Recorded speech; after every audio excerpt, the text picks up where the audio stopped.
Palavra da Verdade, a exposição bíblica com Hernandes Dias Lopes. Compartilhar com vocês o texto que está em Jó, capítulo 1. Jó, capítulo 1, versos 6 a 12.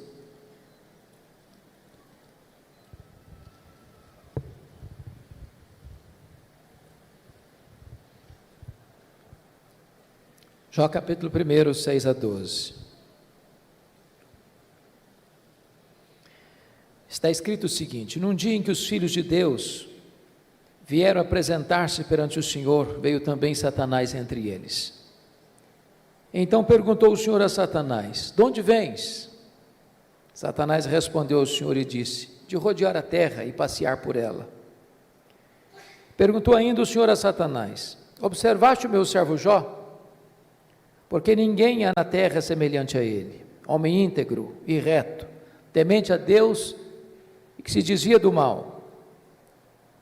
Então respondeu Satanás ao Senhor: porventura Jó, debalde ou inutilmente, teme a Deus? Acaso não o cercaste com sebe a ele, a sua casa e a tudo quanto tem? A obra de suas mãos abençoaste, e os seus bens se multiplicaram na terra. Estende, porém, a tua mão, e toca-lhe em tudo quanto ele tem, e verás se não blasfema contra ti na tua face. Disse o Senhor a Satanás: eis que tudo quanto ele tem está em teu poder, somente contra ele não estendas a tua mão. E Satanás saiu da presença do Senhor. Agora capítulo 2, versos de 1 a 6, por favor. No dia em que os filhos de Deus vieram apresentar-se perante o Senhor, veio também Satanás entre eles apresentar-se perante o Senhor. Então o Senhor disse a Satanás: de onde vens? Respondeu Satanás ao Senhor e disse: de rodear a terra e passear por ela. Perguntou o Senhor a Satanás: observaste o meu servo Jó? Porque ninguém há na terra semelhante a ele, homem íntegro e reto, temente a Deus e que se desvia do mal. Ele conserva a sua integridade, embora me incitasses contra ele para o consumir sem causa. Então Satanás respondeu ao Senhor: pele por pele, e tudo quanto o homem tem dará pela sua vida. Estende, porém, a tua mão e toca-lhe nos ossos e na carne, e verás se não blasfema contra ti na tua face. Disse o Senhor a Satanás: eis que ele está em teu poder, mas poupa-lhe a vida. Meus amados, esse texto registra esse episódio da reunião de Deus com seus filhos, e eu quero crer que aqui são os anjos, e eu quero crer que nas regiões celestes. E a Bíblia não dá explicações, mas diz que Satanás apareceu por lá. E é curioso que quem começa a conversa é Deus, perguntando para Satanás assim: de onde vens? Satanás respondeu: de rodear a terra e passear por ela. Satanás é uma espécie de turista inveterado. Ele está por aí, está antenado, está de olho, está procurando alguém para devorar. E Deus cutuca outra vez, perguntando assim para ele: observaste o meu servo Jó? E Deus dá o currículo de Jó. Não tem ninguém na terra semelhante a ele, homem íntegro, reto, temente a Deus e que se desvia do mal. Em outras palavras, Jó era o homem mais piedoso da sua geração. Quando a Bíblia diz que ele era um homem íntegro, isso significa que é aquilo que você é quando ninguém está vendo, com a porta do quarto trancada. Quando diz que ele é um homem reto, significa que ele é exatamente aquilo que as pessoas estão percebendo. Um homem que tem uma vida pautada pela verdade e pela justiça. Homem temente a Deus significa que isso é o princípio da sabedoria. Homem que se desvia do mal significa que ele é deliberadamente santo. Bom, Satanás podia ter respondido para Deus assim: bom, esse eu não conheço ainda, estou meio ocupado, tenho outras agendas, quem sabe um dia eu boto os olhos nele, eu observo ele. Mas não foi a resposta de Satanás para Deus, não. Satanás respondeu assim para Deus: mas também puderas, desse jeito aí, qualquer um te adora, tu tens abençoado a vida dele, tu tens colocado um grande muro de proteção ao redor da família dele, tudo que esse homem bota a mão vira dinheiro, os bens dele prosperam na terra, desse jeito aí é muito fácil te adorar. Satanás com isso insinua duas coisas. Primeiro, Satanás insinua que ninguém adora a Deus por quem Deus é, apenas por aquilo que Deus dá. Satanás insinua que Jó só adora a Deus por causa das bênçãos que recebe de Deus e não por causa do caráter de Deus. Satanás insinua que Deus precisa subornar as pessoas com bênçãos para receber delas adoração. Satanás insinua mais, que Jó não é honesto quando ele serve a Deus, que Jó descobriu que religião dá lucro, que é um bom negócio, e que ele só serve a Deus porque com isso ele recebe determinados benefícios que de outra forma não receberia. Com isso, Satanás está levantando aqui duas teses. Primeira tese: ninguém ama mais a Deus do que o dinheiro. Segunda tese: ninguém ama mais a Deus do que a família. O que um homem tem? Um homem tem bens, um homem tem família. Aí Satanás disse assim para Deus: toca no que ele tem, e verás se não blasfema contra ti na tua face, e verás se toda esta fidelidade de Jó não cai por terra.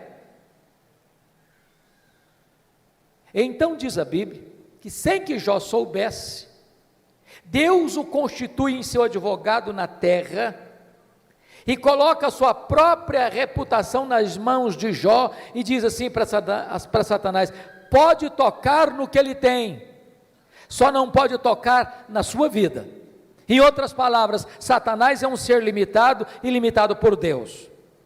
Ele só pode ir até onde Deus o permite ir, e nem 1 centímetro a mais. Nas palavras de Martinho Lutero, Satanás é um cachorro na coleira de Deus. Ele só pode ir até onde a coleira o permite ir, e nem 1 centímetro a mais, porque o Deus que servimos manda no céu, manda na terra e manda no inferno. Satanás está debaixo da autoridade absoluta do nosso glorioso Redentor Jesus Cristo.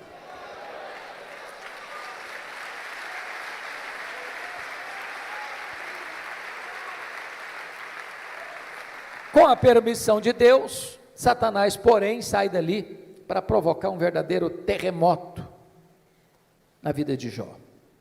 Convido você a olhar no versículo 3, 1:3, porque Jó não era apenas o homem mais piedoso, conforme diz o versículo 8, mas conforme diz o versículo 3, está escrito assim, depois de quantificar os bens que ele possuía, está escrito: de maneira que este homem era o maior de todos os do Oriente. Sabe o que significa isso?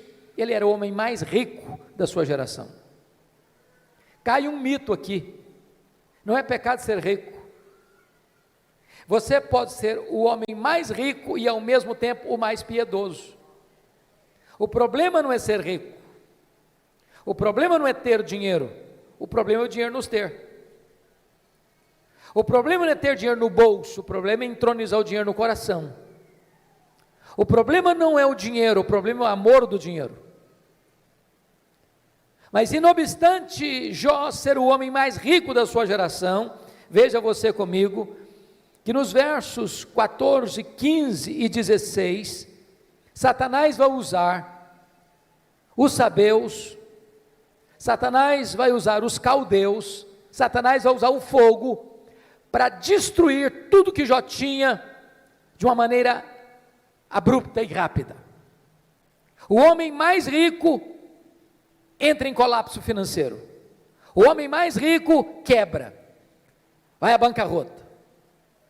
Bom, você e eu conhecemos gente que por muito menos dá um tiro na cabeça, por muito menos blasfema contra Deus. A grande pergunta é: será que a tese de Satanás era verdadeira?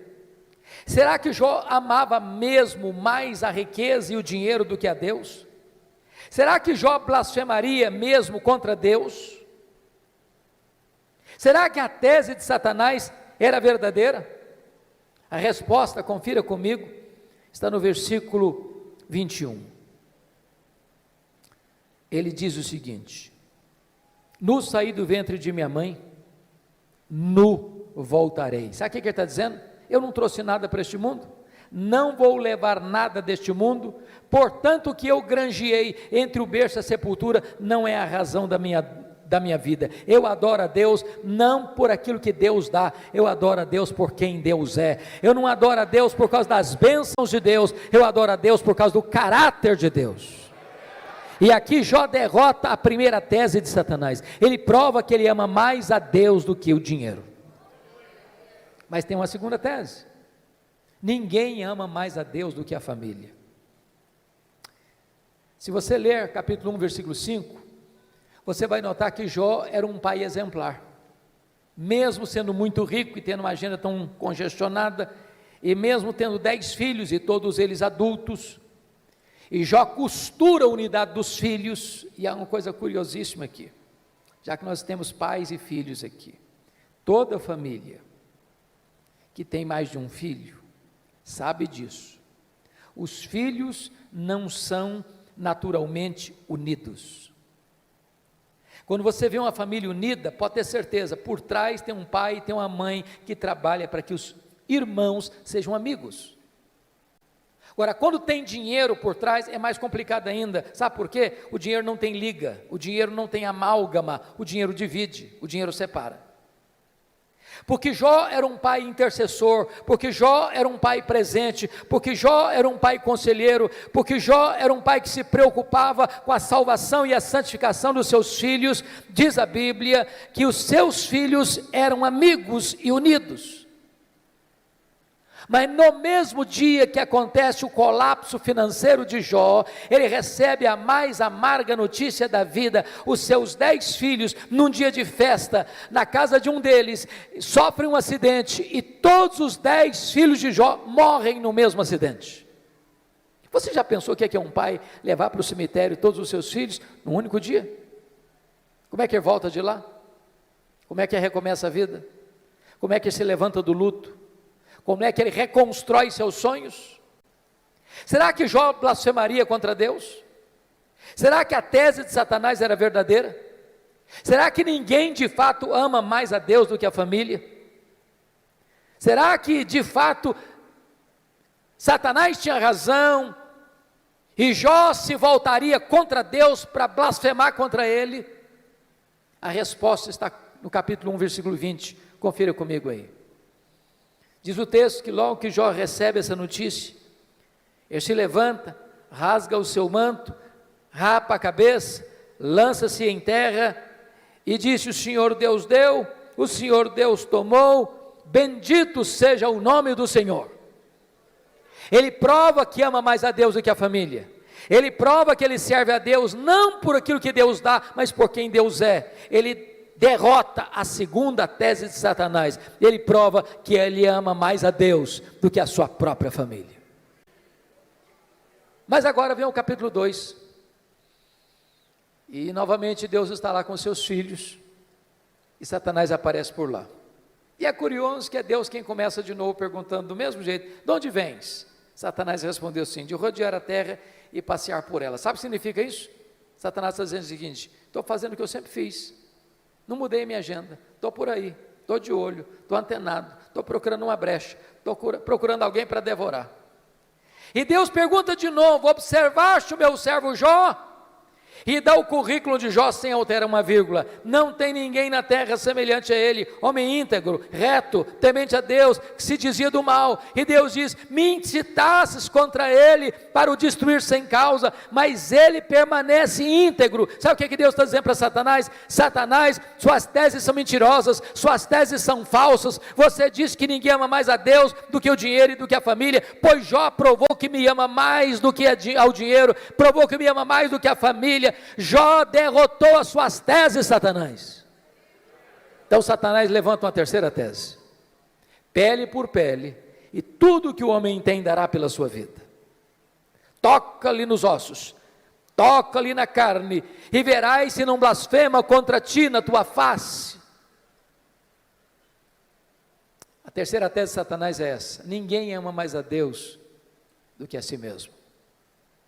Sem que Jó soubesse, mais uma vez Deus o constitui em seu advogado na terra e diz para Satanás: pode tocar nos ossos dele, pode tocar na carne dele, só não podes tirar a vida dele. Satanás ainda é um ser limitado e limitado por Deus. Ele só pode ir até onde Deus o permite ir, e nem 1 centímetro a mais.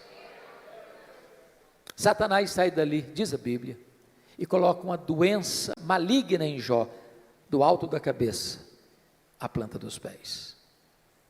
Este homem que já está falido e enlutado, agora fica doente. Seu corpo vira uma chaga aberta, uma ferida viva. Bolhas de pus começam a se formar no seu corpo. E diz a Bíblia que Jó precisa morder nessas bolhas de pus para aliviar sua dor. Sua pele vai ficando necrosada.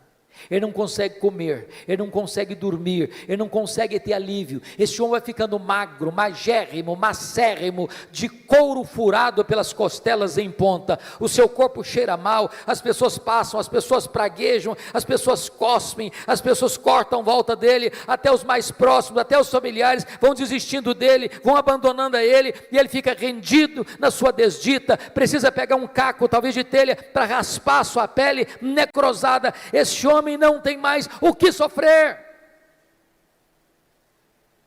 Nesta hora, diz a Escritura, que a sua mulher se aproxima dele e pergunta: ainda conservas a tua integridade, Jó?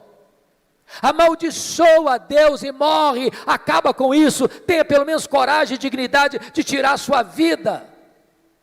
E ele responde para ela: tu falas como uma louca, tendo nós recebido o bem de Deus, não receberíamos também o mal? Está escrito que em tudo isso Jó não pecou contra Deus com seus lábios. Ele reprova a terceira tese de Satanás, ele prova que ama mais a Deus do que a si mesmo, ele prova que ele serve a Deus não por aquilo que Deus dá, mas por quem Deus é, não por causa das dádivas de Deus, mas por causa do caráter de Deus.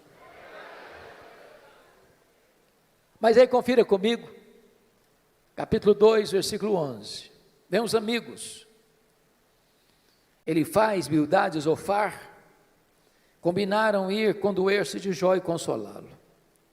Diz o texto que, levantando-se de longe os olhos, não reconheceram Jó, e ergueram a voz e choraram. Cada um rasgou o seu manto, lançava-se pó ao ar sobre a cabeça. Sentaram-se com Jó na terra 7 dias e 7 noites, e nenhum lhe dizia palavra alguma, pois viam que a sua dor era muito grande. Então eu faço uma pergunta a vocês: esses 3 amigos, de fato eram amigos de Jó?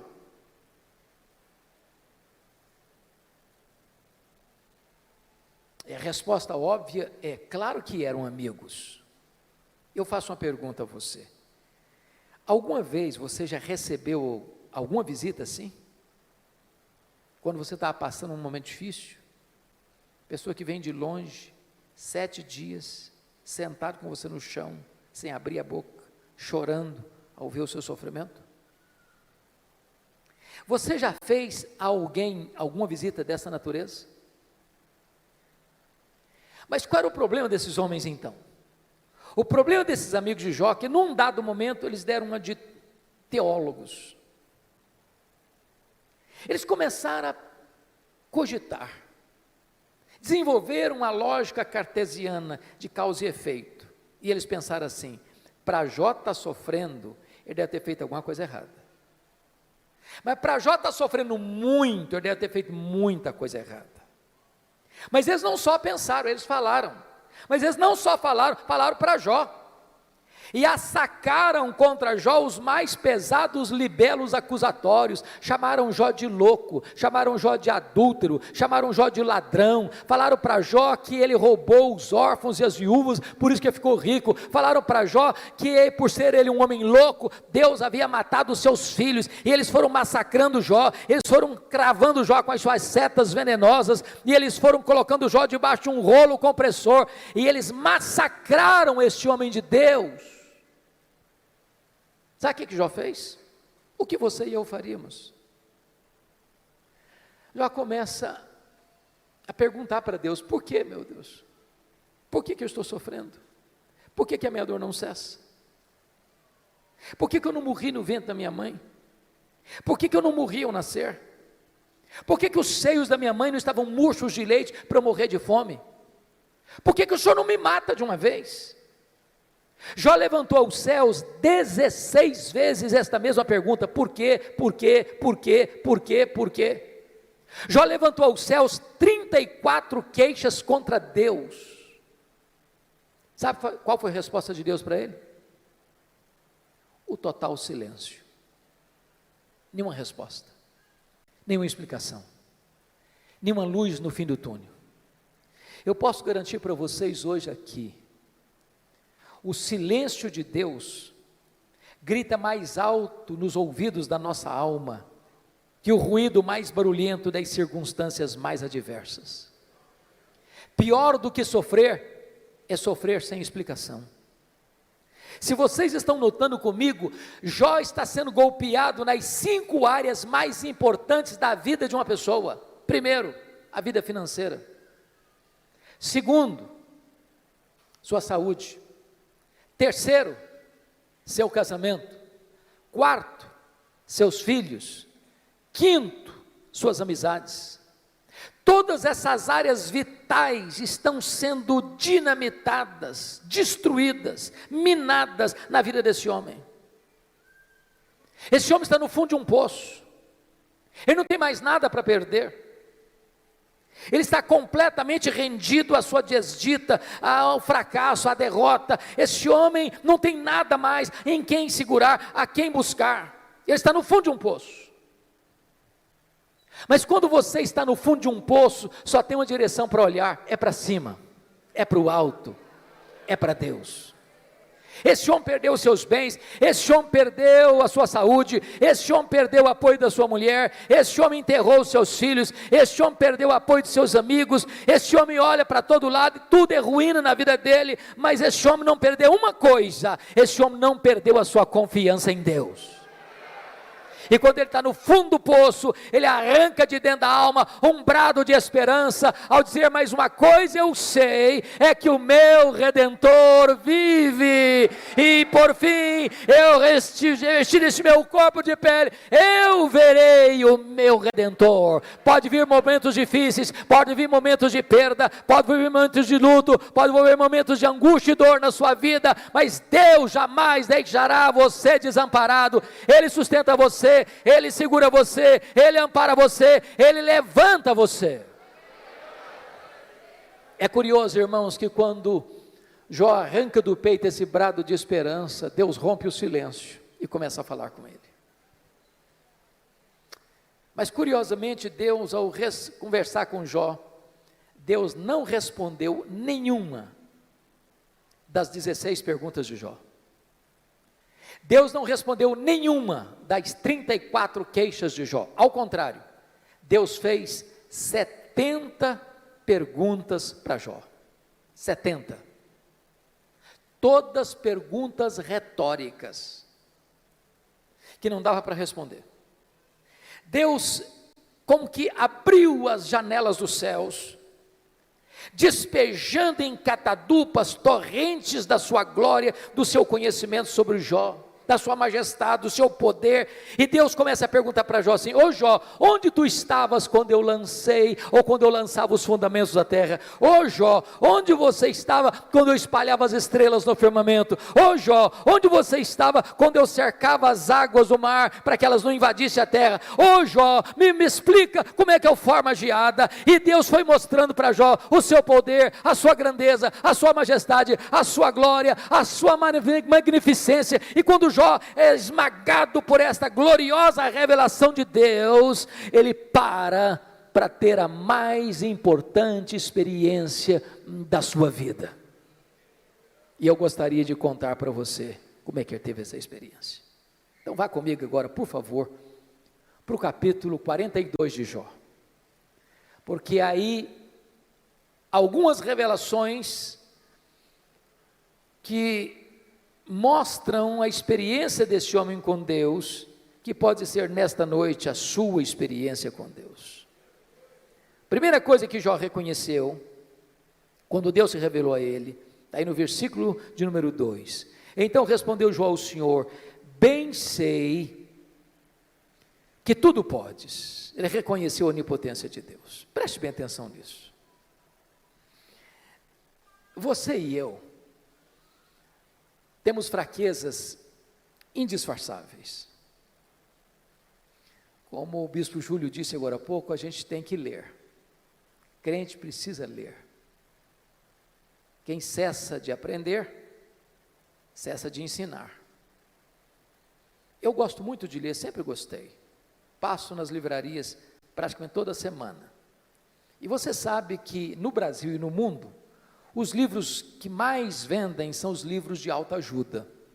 E os livros que ensinam você a ficar rico rápido. Eu acho que eu não estou sabendo ler bem esses livros. Mas esses livros de autoajuda dizem assim para você: você é forte, você é um gigante, você tem a força, você tem o poder, há poder nas suas palavras, você é alguém tão poderoso que basta fazer cócegas no seu interior e levantar-se-á daí um gigante. Sabe o que a Bíblia diz? Exatamente o contrário. A Bíblia diz que você e eu somos fracos. A Bíblia diz que Deus conhece a nossa estrutura e sabe que nós somos pó. Então deixa eu provar que você e eu somos fracos. Primeiro, nós temos fraquezas físicas. Ô, gente, querendo ou não, gostando ou não, o tempo vai esculpindo algumas rugas no nosso rosto indisfarçáveis. As mulheres mais espertas do que os homens usam alguns recursos interessantes, como os bons cosméticos, dão uma boa disfarçada. Daqui a pouco, uma boa cirurgia plástica ajuda muito.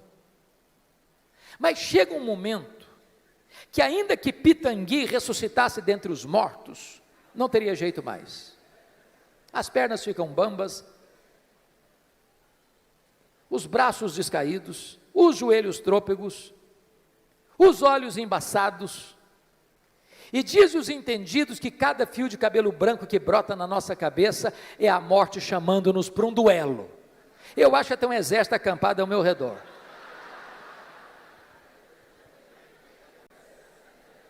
Temos fraquezas físicas, mas nós temos fraquezas emocionais. Quantos de nós, nas noites mais escuras da alma, gemendo e chorando, dissemos para Deus: oh meu Deus, eu não aguento mais, o Senhor estende a mão para mim e eu pereço.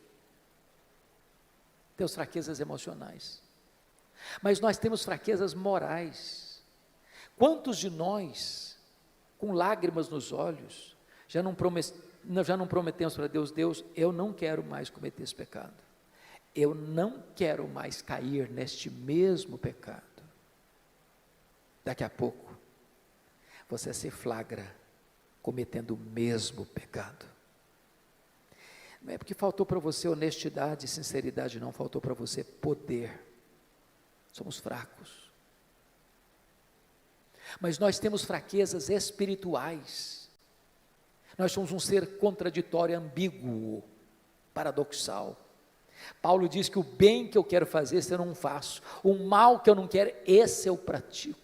Somos fracos, mas é maravilhoso você poder afirmar como Jó, mas o meu Deus tudo pode. Para Ele não tem doença incurável, para Ele não tem vida irrecuperável, para Ele não tem perdão que Ele não possa perdoar, para Ele não tem casamento que Ele não possa restaurar, para Ele não tem família que Ele não possa reerguer, para Ele tudo é possível, Ele pode tudo quanto Ele quer, Ele tudo pode. Portanto, irmãos, não tem nada mais importante para a família do que relação pais e filhos, filhos e pais, marido e mulher, mulher e marido, irmãos e irmãos, do que saber quem é o Deus que nós servimos, quão grande é o Deus que nós adoramos. A pergunta que eu faço a você nesta noite é: quem é o seu Deus? Quão grande é o seu Deus? Quão majestoso é o seu Deus? Quão poderoso é o seu Deus? Quanto pode o seu Deus?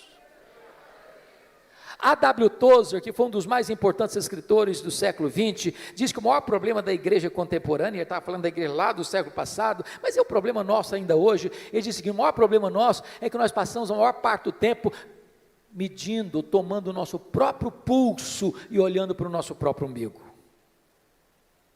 Quando o nosso papel é conhecer a Deus e prosseguir em conhecê-lo, porque o povo que conhece a Deus é um povo forte, diz a Escritura. Quem é o seu Deus? Quão grande é o seu Deus? Quando o profeta Isaías estava pensando sobre isso, ele diz: o meu Deus é aquele que mede as águas na concha da sua mão. O meu Deus é aquele que pesa o pó das montanhas em balança de precisão. O meu Deus é aquele que espalha as estrelas no firmamento, e por ser forte em força e grande em poder, quando as chama pelo nome, nenhuma delas vem a faltar. O meu Deus é aquele que olha para as grandes potências econômicas e militares da terra e considera todas essas nações como um pingo que cai de um balde, como um pó numa balança de precisão, como um vácuo, como nada, como menos do que nada, pois este é o seu Deus. Agora pergunte para um astrônomo, qual é o tamanho desse universo que ele mediu a palmos? Pergunte. Sabe qual é a resposta dele? Eu não sei. E quando esse astrônomo diz eu não sei, ele não está confessando uma ignorância absoluta, não.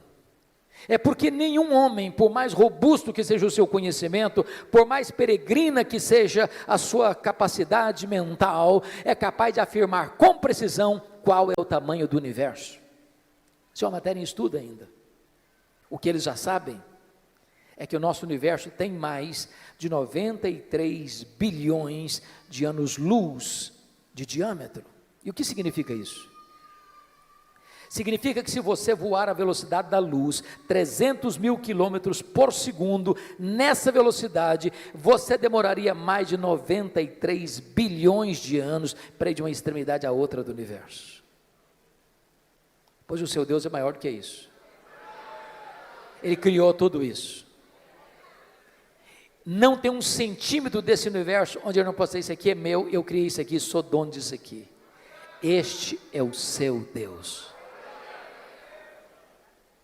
Pergunte a um astrônomo quantas estrelas existem. Sabe qual é a resposta dele? Eu não sei.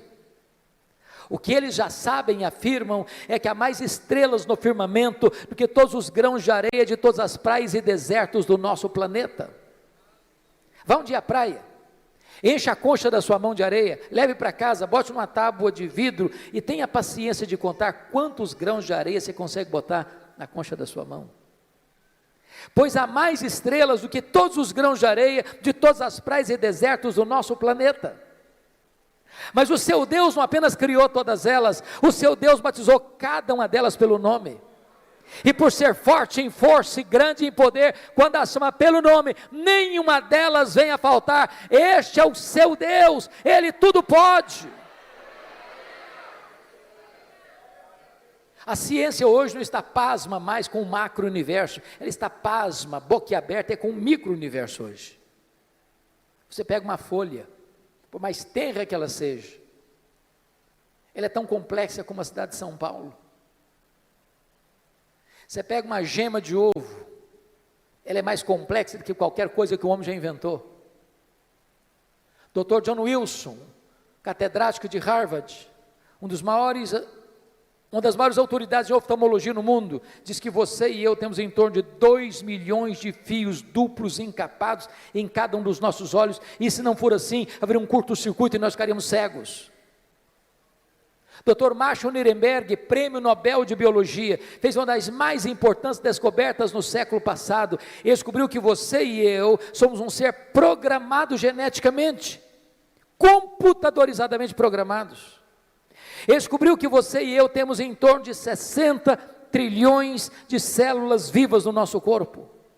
Descobriu mais, que em cada uma dessas células você tem 1,70 m de fita DNA, onde estão gravados e computadorizados todos os seus dados genéticos. Se você espichar a fita DNA do seu corpo, você terá 102 trilhões de metros de fita DNA, você terá 102 bilhões de quilômetros de fita DNA no seu corpo, daria para dar diversas voltas no sistema planetário.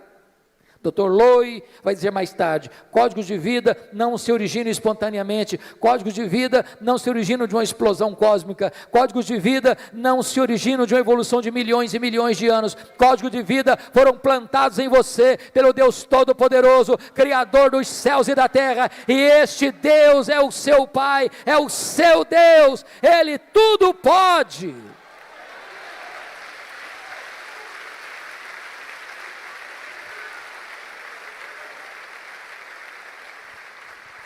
Deixa eu ilustrar isso de maneira mais simples.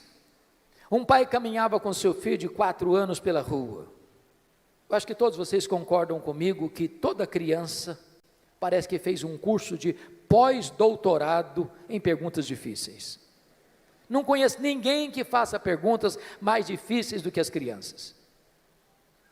E o menino perguntou para o pai assim: papai, qual é o tamanho de Deus? O pai engasgou. Não tinha uma resposta pronta para um menino de 4 anos. Ficou em silêncio. Continuou caminhando. Daqui a pouco ele escuta os roncos das turbinas de um avião supersônico lá nas alturas excelsas. O pai diz: filho, olha para cima. Você está vendo aquele avião? O filho disse: sim, papai, estou vendo. O pai perguntou: qual é o tamanho daquele avião, meu filho? O menino respondeu: pequeno, papai, muito pequeno. Estava muito longe. O pai pegou o menino, levou para o aeroporto. Lá tinha um jumbão de mais de 400 passageiros estacionado. O pai chegou bem perto e perguntou: está vendo esse avião, filho? Estou vendo, papai. Qual é o tamanho desse avião, filho? Grande, esse é muito grande, papai. O pai disse: filho, pois Deus é do mesmo jeito. Se você está longe de Deus, meu filho, Deus parece pequeno para você, aí os seus problemas ficam enormes. Mas se você está perto de Deus, meu filho, aí Deus é grande para você, aí os seus problemas ficam pequenos. Agora eu sei que tudo podes. A segunda coisa que Jó descobriu, irmãos, está aí no versículo 2 ainda: e nenhum dos teus planos pode ser frustrado. Preste bem atenção nisso. Você e eu não cremos em acaso, você e eu não cremos em sorte, você e eu não cremos em azar, você e eu não cremos em determinismo cego, você e eu não cremos em misticismo, você e eu não cremos em olho gordo, você e eu cremos que a mão de Deus dirige o nosso destino. Pode ter certeza disso. Se você está passando um momento difícil, se você está passando por um vale, se você está passando por uma prova, se você está passando por um momento amargo, seja financeiro, seja de saúde, seja na sua família, isso não pegou Deus de surpresa, isso não desfez os propósitos de Deus na sua vida. Deus está trabalhando por você e não contra você. Sabemos que todas as coisas cooperam para o bem daqueles que amam a Deus. Se Ele está permitindo você passar por uma luta, Ele tem um plano, Ele tem um propósito, Ele vai transformar tudo isso para o seu bem, e você vai ficar mais maduro, e você vai ficar mais parecido com o Senhor Jesus Cristo. Nenhum dos planos de Deus pode ser frustrado. Terceira coisa que Jó vem a descobrir, pelo conhecimento que ele teve de Deus, ele reconheceu sua profunda limitação. Olha o versículo 3. Na verdade, eu falei do que eu não entendia. Coisas maravilhosas demais para mim, coisas que eu não conhecia. Vamos entender isso aqui. Quando alguém está sofrendo, como Jó sofreu, via de regra a pessoa faz duas coisas. Ou se cala, estoicamente, tranca os dentes. Ou fala. Jó falou. Jó se defendeu. Jó se queixou. Jó perguntou. O tempo todo.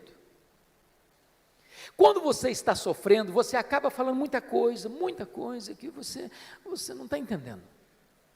Sabe por quê? Porque você e eu não enxergamos no escuro. Você e eu não enxergamos na curva. Deus está vendo lá no fim. E Ele sabe que as curvas da estrada não tiram o seu alvo de chegar lá no fim. O fim é a sua glória, o fim é o céu, o fim é a bem-aventurança, o fim é a vitória do mal, é a vitória do bem sobre o mal, é a vitória da verdade sobre a mentira, é a vitória de Jesus Cristo sobre o diabo. O fim é Jesus Cristo colocando todos os seus e os nossos inimigos debaixo dos seus pés, e nós com Ele, sem dor, sem lágrima, sem luto, reinando com Ele para sempre. Agora, enquanto você está caminhando, você faz tanta pergunta, você fala tanta coisa, e eu também. Quando Deus começa a se revelar para Jó, mostrar a sua grandeza, o seu poder, sua majestade, o seu controle sobre o universo, sobre todas as coisas, Jó põe a mão na boca e diz: meu Deus, quanta coisa que eu falei sem entender. Sabe qual a lição que eu aprendo aqui? O sábio é aquele que sabe que não sabe. Porque o que você não sabe é muito mais do que o que você sabe. Portanto, se você encontrar uma pessoa que fica rotando em cima de você muito conhecimento, e que quer passar como aquela pessoa que sabe tudo, conhece tudo, entende tudo, Bíblia, eu conheço de capa a capa. Pode ter certeza, você está perto de uma pessoa que sabe quase nada. Quase nada. É lata vazia que faz barulho. Então deixa eu contar uma ilustração para você. Eu fui criado na roça mesmo. Antes de luz elétrica, de estrada, de carro e tudo mais. Quebrei muito milho no muque. Quem sabe o que é uma roça de milho na hora de colher, seca para colher, sabe muito bem a diferença entre um restolho, que só tem palha e sabugo, e uma espiga boa, granada. A espiga boa, granada, na hora de colher, ela se tomba, ela se curva. O restolho que só tem palha e sabugo, não se curva nunca, fica sempre empinadinho. Então, quando você encontra uma pessoa muito empinadinha, saiba disso, é um restolho, só tem palha e sabugo. Porque é impossível você conhecer a Deus, quem é Deus, sem se humilhar, sem se curvar, sem reconhecer que você sabe quase nada.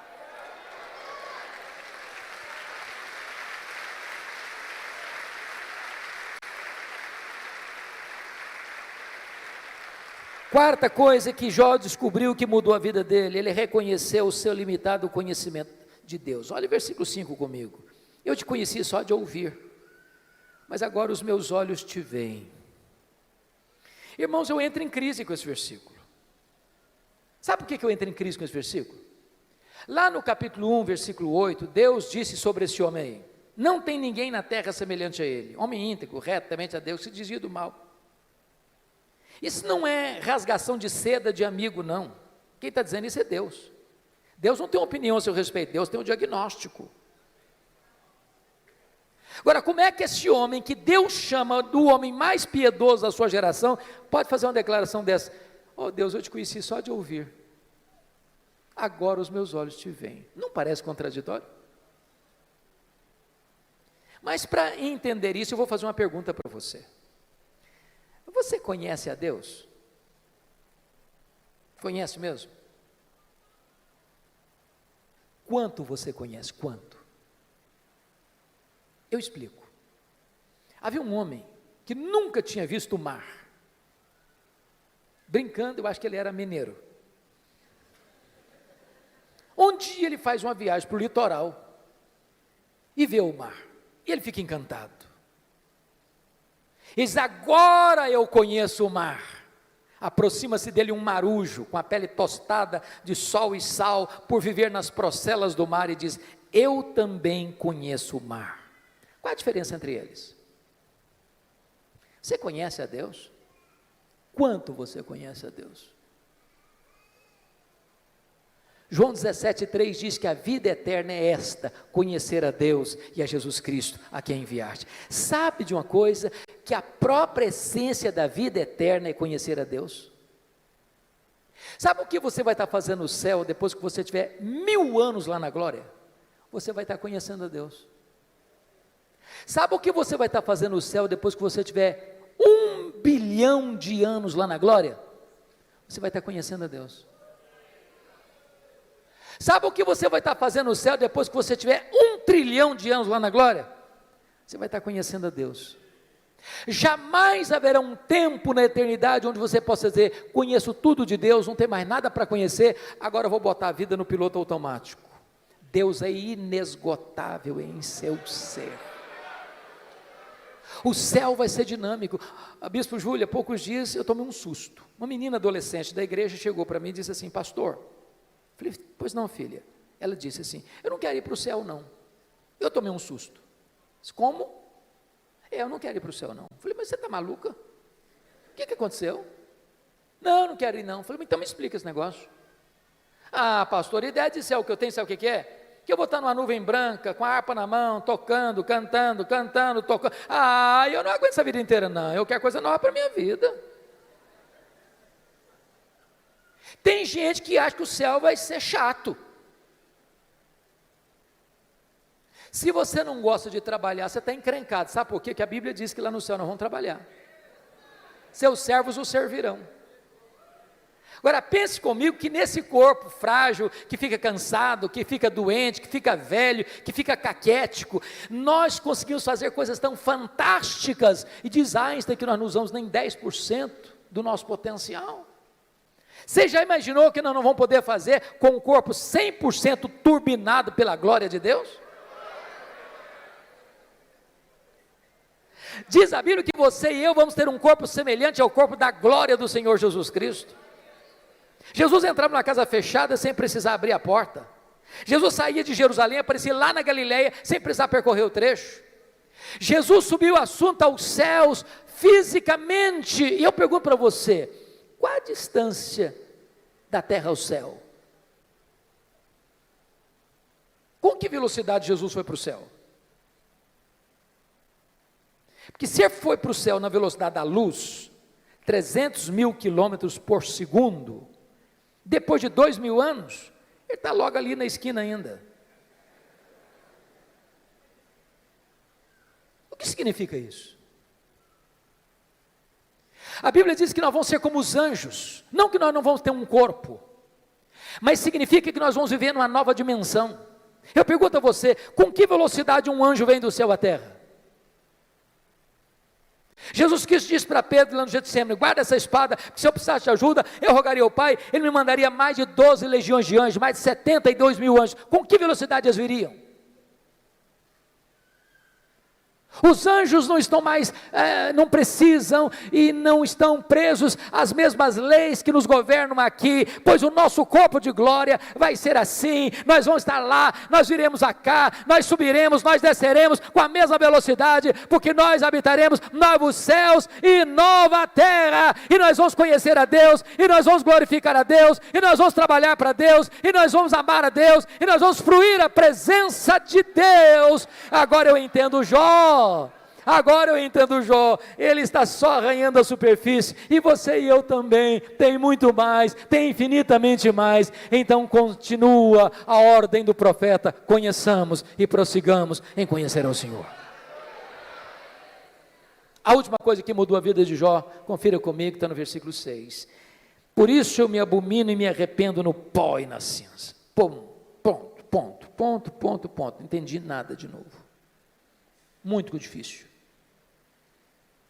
Como é que eu vou entender esse homem que o próprio Deus diz que ele é o mais piedoso, está se abominando e se arrependendo no pó e na cinza? Eu esperava uma confissão dessa de um ladrão, de um assassino, mas do homem mais piedoso. É chocante. Explicação. As pessoas que mais lamentam e choram os seus pecados, não são as que mais pecam, são as que mais perto de Deus andam. Quem está longe de Deus, irmãos, nem convicção de pecado tem.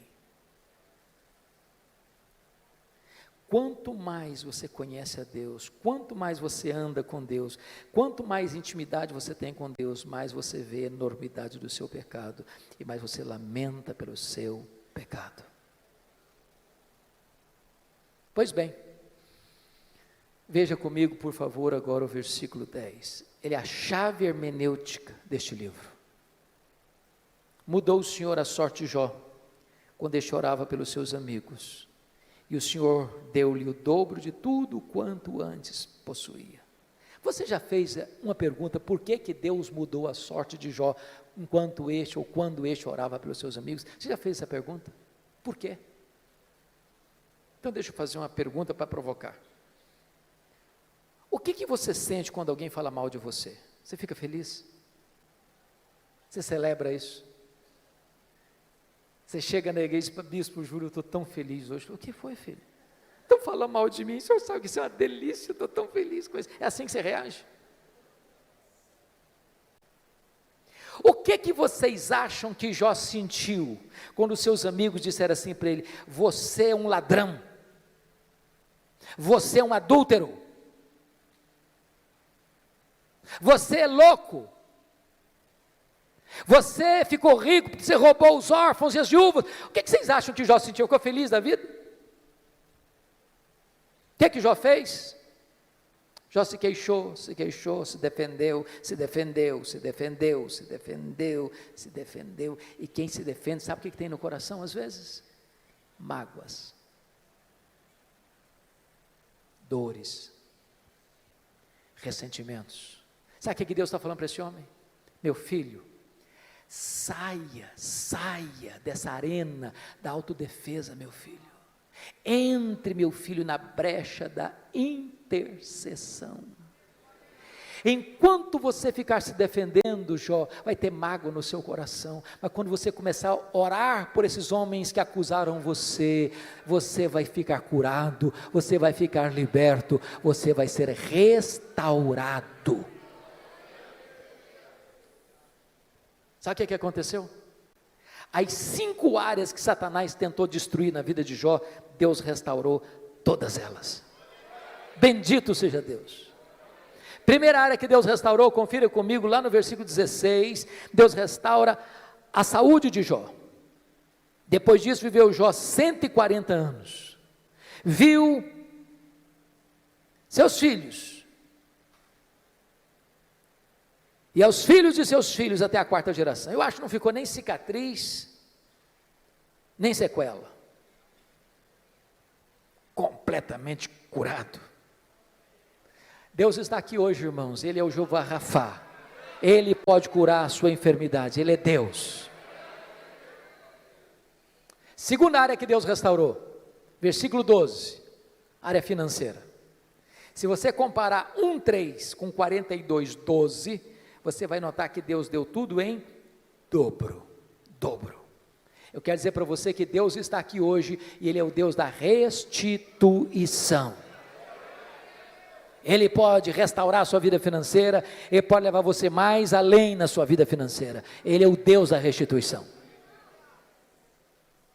Terceira área que Deus restaurou, área das amizades. Confira comigo os versículos 8, a partir do 8. Eu acho isso maravilhoso, bispo Júlio. Porque os amigos de Jó que acusaram a Jó, Deus chega para eles e diz assim, vocês estão lembrados daquele homem que vocês criticaram, acusaram? Pois é, aquele homem é mais justo do que vocês. Então, eu não vou ouvir a oração de vocês, vocês vão ter que ir lá naquele homem que vocês criticaram, para que aquele homem que vocês criticaram ore por vocês. E quando ele orar por vocês, eu vou restaurar vocês. Sabe o que Deus está fazendo aqui? Honrando Jó. Honrando Jó. Eu vou dizer uma frase aqui, se você esquecer tudo que eu falei, mas lembrar dessa frase, me dou por satisfeito. E a frase é essa: cuida bem da tua integridade, e Deus cuidará da tua reputação. Você não tem que se defender, você tem que viver com Deus, porque quando você vive com Deus, Deus defende você.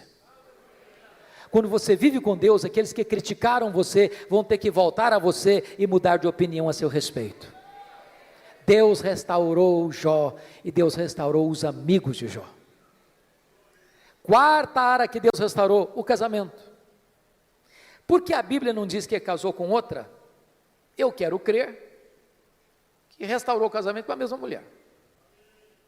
Agora, pense comigo com a cabeça de um brasileiro, só um pouquinho agora. Quando Jó estava numa magrela, a mulher dele olhou para ele e disse: morre, homem, morre, mas morre logo. Agora Jó está curado, agora Jó está rico, agora Jó está no topo da pirâmide. O que vocês acham que, se ele fosse brasileiro, ele falaria para ela? Morre, mulher, morre. Talvez eu diria: minha filha, a fila andou, agora eu estou noutra. Mas deixa eu dizer algo para você, amado. Deus é especialista em pegar os cacos e fazer um vaso novo. Deus é especialista em curar feridas, em restaurar relacionamentos quebrados. Para Deus não tem impossíveis. Você que está pensando em desistir do seu casamento, não desiste não, invista nele. Deus pode fazer um milagre. Deus pode dar espírito de perdão ao seu coração. Eu achei muito curioso que há pouco tempo uma mulher chegou para mim e disse assim: pastor, eu estou vindo aqui dizer para o senhor que eu vou me divorciar. Eu tomei um susto. Disse: como é que é o negócio? Eu estou dizendo para o senhor que eu vou me divorciar. Falei: verdade? É verdade, sim, senhor. E eu perguntei: mas por quê? Ela disse assim para mim: secou. Secou, não tem mais nada, secou. O sentimento secou. Olhei para ela e disse: secou, filha? Mas se secou, tem esperança. Ela regalou os olhos: o senhor está maluco? Tem esperança. Você não leu na Bíblia lá que Deus fez a vara seca de Arão florescer? Pois Deus faz florescer o que está seco no seu coração. Diz: pastor, o senhor endoidou. Estou falando para o senhor que morreu. Está claro agora? Morreu, está claro? Ou precisa botar legenda? Falei: morreu, filha? Mas se morreu, tem esperança. Você não leu na Bíblia lá que Jesus ressuscita os mortos? Pois ele pode fazer ressuscitar o que está morto aí no seu coração. Tem esperança. Falei: pastor, o senhor endoidou, o senhor não está me entendendo não. Estou falando para o senhor que acabou, não tem mais nada, acabou, está claro agora? Falei: acabou, minha filha? Ué, mas se acabou, tem esperança. Ué, você não leu na Bíblia lá que Deus chama a existência as coisas que não existem? Se Ele chama a existência as coisas que não existem, Ele pode chamar a existência o que não está mais no seu coração. Você não vai separar essa semana não, você vai orar comigo uma semana, depois você volta aqui.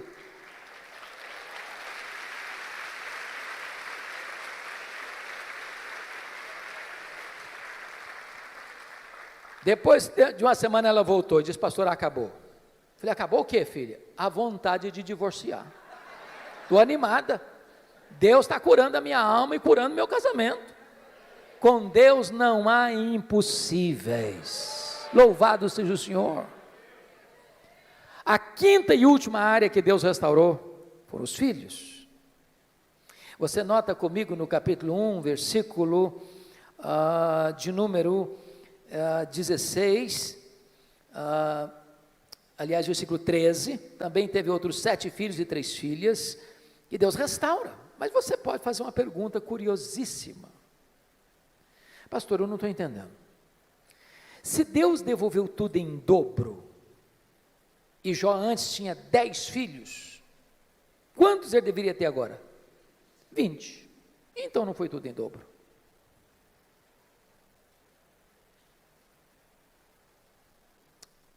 Deixa eu explicar isso bem. Talvez fazendo uma correção para um tipo de comunicação, de fala que nós usamos muito no Brasil.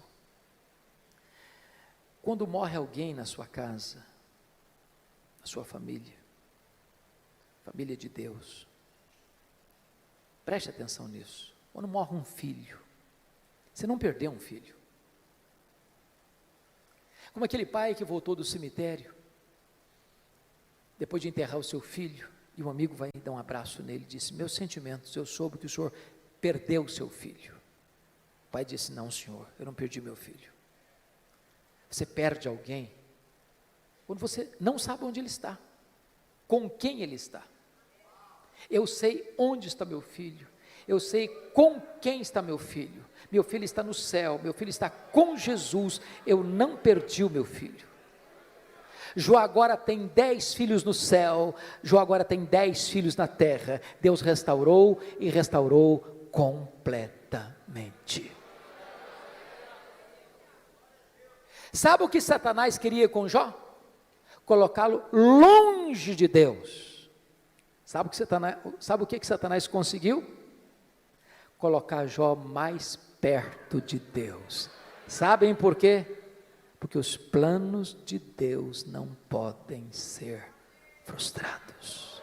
Que grande Deus nós temos. A Ele a honra, a Ele a glória, a Ele o louvor.